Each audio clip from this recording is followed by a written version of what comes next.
Ito po ang kumakalat ngayon. Ayan po mga kababayan. Kita nyo naman po kung gaano kapal ang mukha ni Sara Duterte. Ito pong pinamimigay nila sa kamusliman natin. Aba, nilagyan nila ng Office of the Vice President. Ayan po, kitang-kita oh. Nilagyan nila ng Office of the Vice President yung mga pinamimigay ng DSWD. Ang kapal! Patayin mo si BBM. No joke.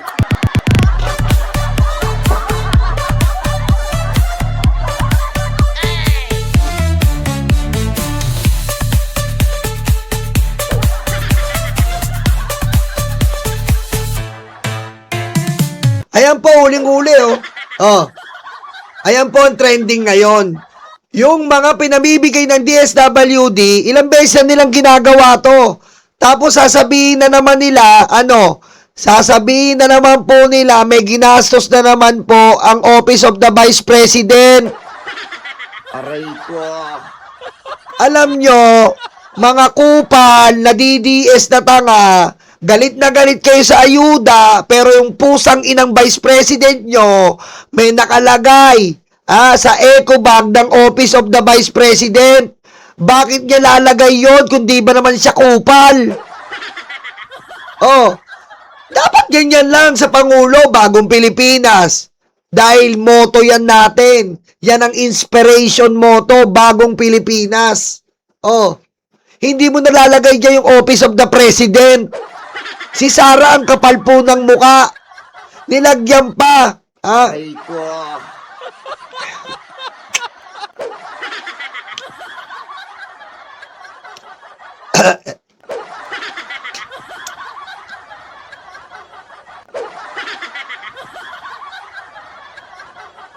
Si Sara po.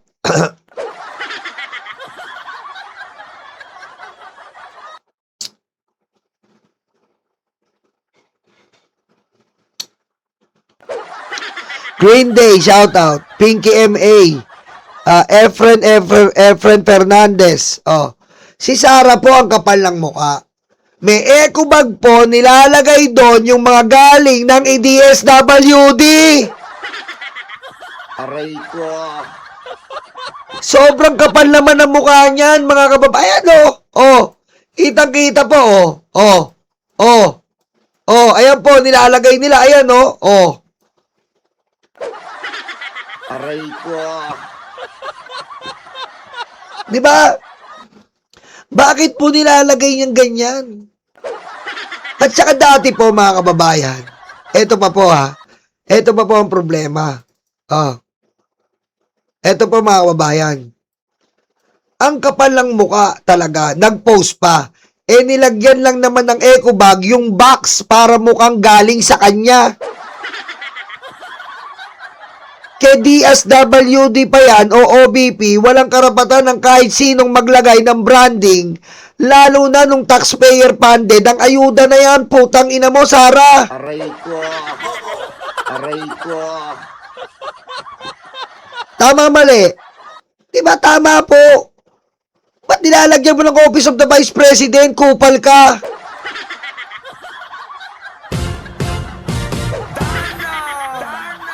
Sa bagong silang po, may ganyan. I-report nyo po yan. I-report nyo po sa eGov.ph. I-report nyo po. Bawal po yan. I-report nyo yung mga ganyan mga politiko. Kahit sino pa yan, kaalyado, hindi kaalyado ng Pangulo. Kita nyo naman po, nilalagyan niya ng Office of the Vice President. Ang kapal naman ng mukha mo, Sara Duterte. Ang kapal naman ng mukha mo. Ayan po, kitang-kita, pinapalitan niya po. Kitang-kita niyo po, pinapalitan niya. Nakalagay Office of the Vice President. Ano po ba yan? Ba't may Office of the Vice President? Ayuda yan ng taong bayan. Ba't Your Honor, I can't take this anymore.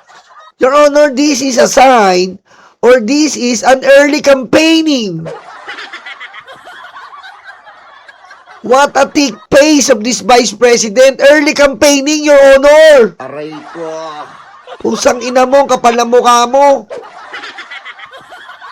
Anong ginagawa niya? Pangangampanya na yan. Putang ina ka, Sara. Ba't ganyan po? Oh, ayan, uling-uli, oh. Oh. Kailangan mo palagay Office of the Vice President? Bakit?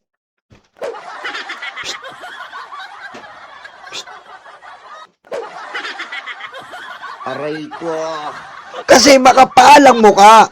Your Honor, this is so disgrace.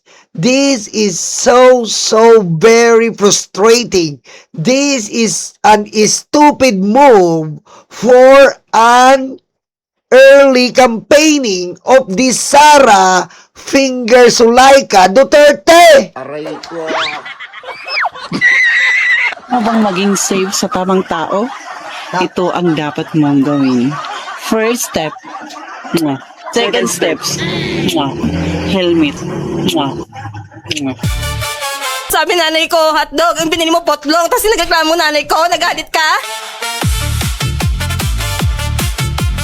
Very shameful. That's right, Yobi.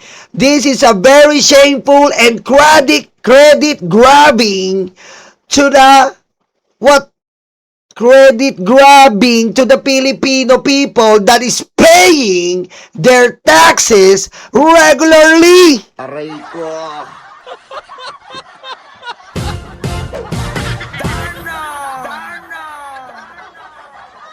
My God, DDS, ang kapal ng mukha nyo. Pusang ina nyo. Galit kayo sa ayuda, yung vice president nyo, tindi ng mukha. Aray ko. At eto na po mga babayan, baka hindi nyo po alam. Eto na po yung exciting part. Pagkatapos po ng meeting sa Pangulo, na hindi niya naman po dinideny, hindi niya naman po sinasagot. Akalain nyo, mga kababayan, kaya po siguro, mga kababayan, may mga journalist, ayoko na lang magsalita, may mga vlogger, na inaatake na po, inaatake na ang Pangulo. Baka eto na po ang galawang Sara Duterte. Bakit ka mo? May kapapasok lang pong balita, mga kababayan, ayon sa ating itim na kuyukot at pink pototoy. What the fuck? Ano pong sabi ng ating itim na kuyukot at pink pototoy? Eto na naman, pagkatapos po, matatandaan po natin na tinabla ng Pangulong Bongbong Marcos ang mga pinadalang mga talipandas na mga alalay na makipag-meeting para sa Pangulo ni Sara Duterte. Tinabla po ng Pangulo yan. Tinabla. Tinabla po ng Pangulo. Dahil ayaw ng Pangulo, na magkaroon pa ng mga kaugnayan sa mga Duterte dahil uod ng walang ya. Hindi po ubod uod. Aray ko. Sweet sense, thank you. Diba? Uod ng walang ya. Aba, akalain nyo po mga kababayan, mga karayuma. Pagkatapos pong hindi pinagbigyan ng Pangulo. Aba. Haru. Aray ko. Akalain nyo mga kababayan. Sabi ng ating itim na kuyukot, pink pototoy, si Lenny naman po ang dinidemonize. Si Lenny Robredo naman po ang nilalapitan para po sa desperadong galawan. Si Lenny Robredo naman po ang nilalapitan para po sa desperadong galawan sa 2028. Grabe! Nakikipag-meeting na po at inaayos na makipag-meeting ang alipores ni Sara para pag-usapan ang 2028. Aray ko. Ano yan? Desperado na po ba? Desperado na po yata ang ating bipe. Ang tigas-tigas naman ng mukat pa nga, di ba? Janice. Putik. Makikipag-meeting po kay Lenny. Kakausapin daw po si Lenny na wag nang tumakbo si Lenny, bagkos siya na lang suportahan. At syempre, para makuha po yung mga kakamping. Hindi kaya bumabaliktad ang ibang journalist. Ayoko na magpangalan. Di ba? Hindi po kaya bumabaliktad ang ibang journalist. Dahil may namumuuna po na pag-uusap ng mga kinatawan ni Sara Duterte at ni Lenny. Aray ko. Alam mo, hindi po bago yan. Dahil makailang beses na po kinausap ni Sara si Lenny. Makailang beses na nakipag-meeting si Sara kay Lenny. Diba? Tandali lang po ha.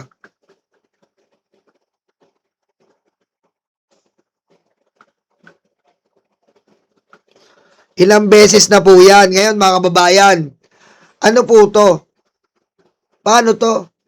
Kaya ba't inaatake nyo na si BBM? Ha? Aray ko. Wala na po, desperado na po si Sara. Talagang yung pagkaganid niya po sa kapangyarihan, kitang-kita na po. Hindi po talaga pinagbigyan ng Pangulo dahil wala na, sira na si Sara. Sa impeachment parang magnanakaw na eh. Mahirap na suportahan pero hindi po natin malaman kay Madam Lenny. Ha? Kung ano pong plano niya. Alam nyo mga kakamping, mag-ingat kayo. Mga kakamping, mag-ingat kayo. Mag-ingat po kayo mga kakamping. Nako, sabi ko sa inyo. Ako, tiwala ako kay Lenny. Di ba? May kumpare tayo, kilala nyo na naman. Na nagagalit. Kilala nyo naman yung kumpare ko, di ba? Kumpare ko, kilala nyo yun. Ano sabi niya? Bakit pinayagan ni Lenny pumunta doon si Sara?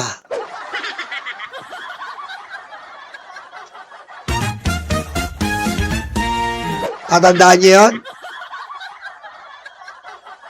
Natandaan niyo po yun? Yung kumpare ko nagsabi noon. Galit na galit siya noon. Kilala niyo yun? Hulaan niyo kung sino yung kumpare kong yun. Hulaan niyo! Sino yung kumpare kong tinutukoy?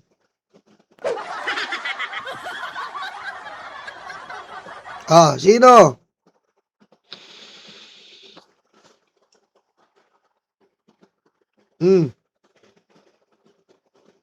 Galing talaga ni Mama Labs. Chismosa talaga to eh. Si Sentry, di ba? Sabi ni Sentry, galit na galit siya. Bakit ka pumapayag makipag-meeting kay Sara? Ngayon ang problema. Ngayon ang problema na naman. Ayan na naman. Mauulit na naman po ang meeting. Paano yan ngayon? Lenny, Ma'am Lenny. Huwag kang pumayag, Ma'am Lenny. Kung hindi ka man tatakbo, huwag kang magpademonyo kay Sara. Diba? Thank you, Katie. Aloha. Thank you. Thank you. Diba? Huwag kang magpademonyo dyan kay Sara, Lenny. Kung ayaw mong tumakbo, iba suportahan mo. Nako.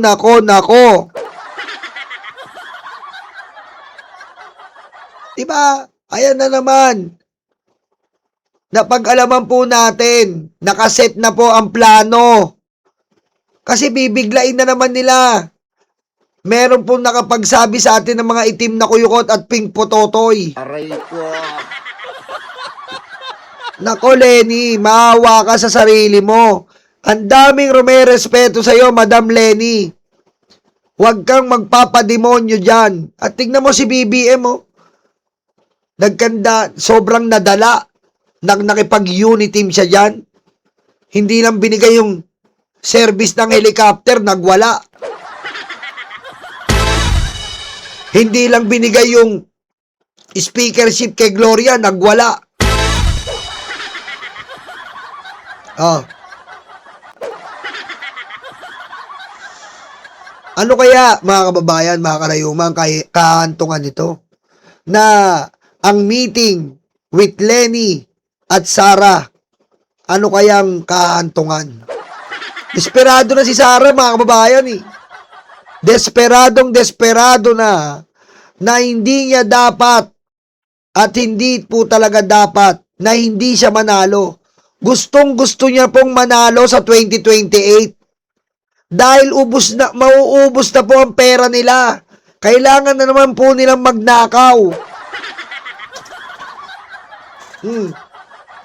Loko, Master Nyolo, please connect the dot. Sa GC namin, Senator Bam Aquino, marami nang hindi nag-uusap.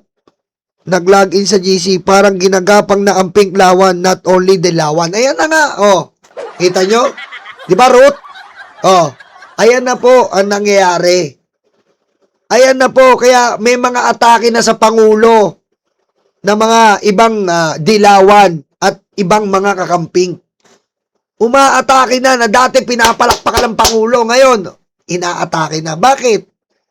Akala nyo ba hindi namin mahuhuli yung mga plano?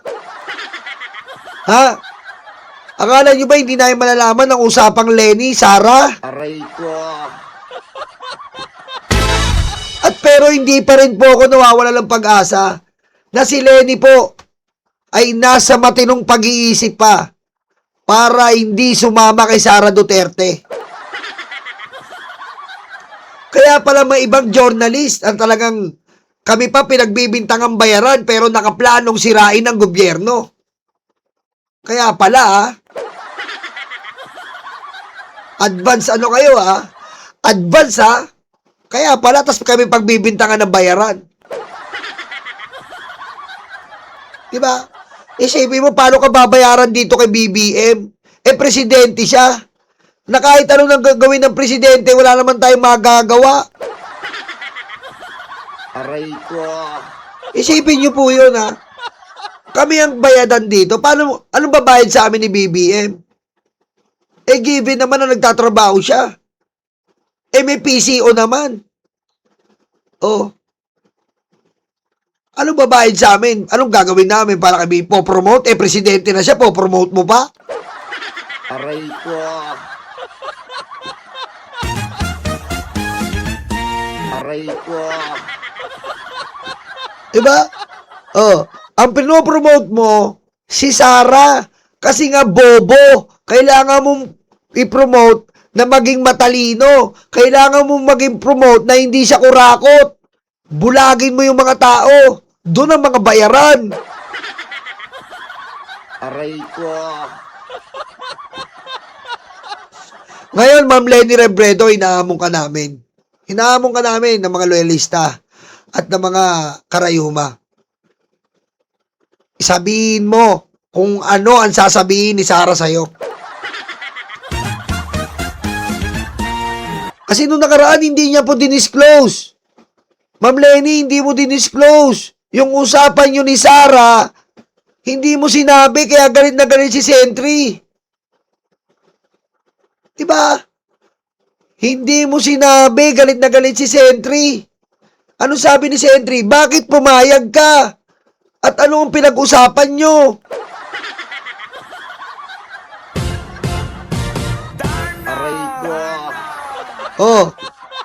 Ngayon, Ma'am Lenny, kapag pumunta na dyan si Sara at nakausap mo ang mga aliporis niya para ayusin ang pagmi-meeting nyo, sabihin mo kung ano yung pinagmitingan. Oh. Di ba? Putik. Hindi, wag mong ano yun yan, Ma'am Lenny, masisira ka dyan. Kung hindi ka tatakbo, kung ayaw mong tumakbo talaga, huwag ka lang magsuporta ng presidente. Or kung susuporta ka naman, doon na lang sa kakulay mo. Di ba? Doon na lang sa kakulay mo, Ma'am Lenny.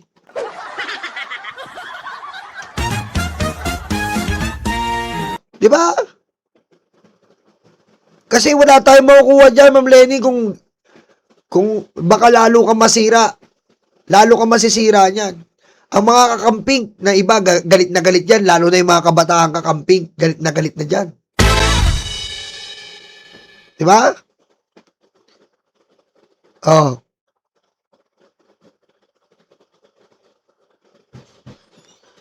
Totoo yan, Lady Red. Hindi talaga bastos si Lenny. Ibigay natin kay Ma'am Lenny yan, kay Lenny Robredo. Hindi siya bastos. Marunong siyang mag-accept hospitality ba sa bisita. Kaso, Ma'am Lenny, iba ang bibisita sa'yo ngayon, impacta demonyita. Di ba?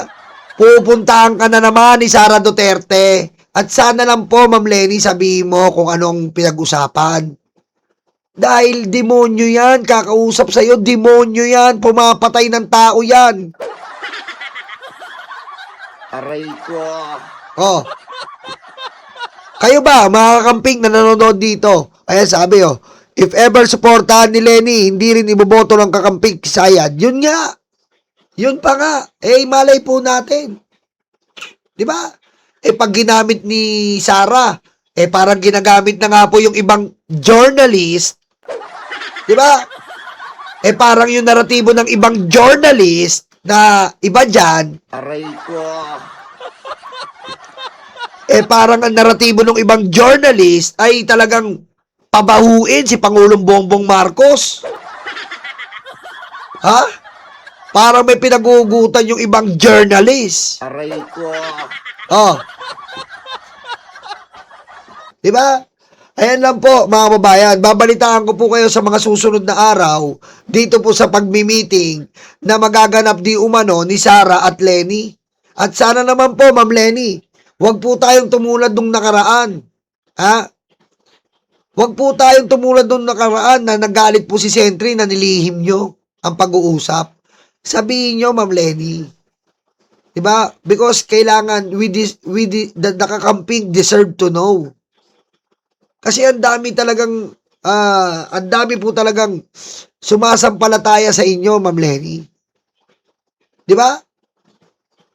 Diba, Ma'am Arsha? Dinaan mo pa ulit yung journalist. Journalist! Aray ko.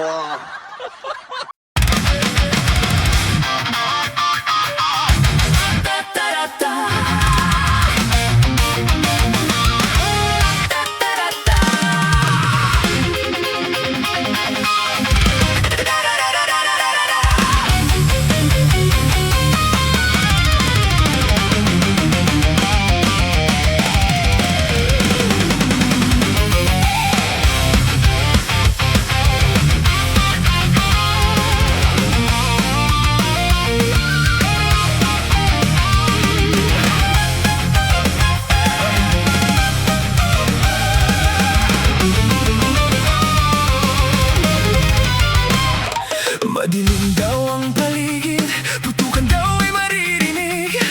Takot sa kanilang mata, ikaw ay madadala. Huwag kang palinlang kaibigan, Judas na 13 yan. Sinira nila ang Senado, sobrang ganit mga ito. Hindi nyo na maloloko mga Pilipino. Gising na gising kami sa kabobohan nyo. Di bumenta ang pelikula, pati ang drama. Sa sobrang kapal ng mukha, nangungumusta pa. Hindi nyo na maloloko mga Pilipino. Gising na gising kami sa kabobohan nyo. Di bumenta ang pelikula, pati ang drama. Sa sobrang kapal ng mukha, nangungumusta pa. May kaso at may sabit, sila